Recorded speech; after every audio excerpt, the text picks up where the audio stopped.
कौन से एप्लिकेशन न यूज करी आपण व्हाट्सएप रे फिंगरप्रिंट लॉक ऑन करि परिबे।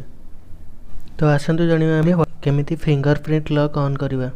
Subscribe now and press the bell icon. Never miss an update. WhatsApp रे ही से फीचरटा अछि। तो आसंतु जानिबा प्रथमे व्हाट्सएप ओपन करिवे। तो ऊपर देखिबे तीनटा बिंदु अछि, सेठी क्लिक करिवे। तापरे आसीबो सेटिंग। तो सेथरे एका सेटिंग अछि देखंतु, सेटिंग रे क्लिक करिवे। तापरे अकाउंट रे क्लिक करिवे। अकाउंट रे क्लिक कर सारले पर तापरे क्लिक करिवे प्राइवेसी।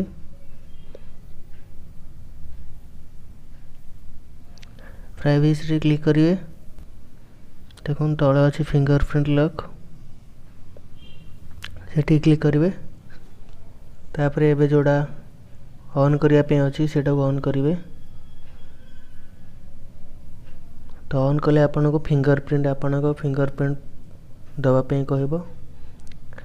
वो एठी ऑप्शन अछि आपन केतेले करिवे, माने आपन मोबाइल रो व्हाट्सएप बंद करू से इमीडिएटली हे जिवो। नहले आपन जदी 1 मिनिट रे करिवे 1 मिनिट रे भी हे जिवो। आपन जदी चाहछन 30 मिनिट पर मोर लॉक हो 30 मिनिट पर भी लॉक हो।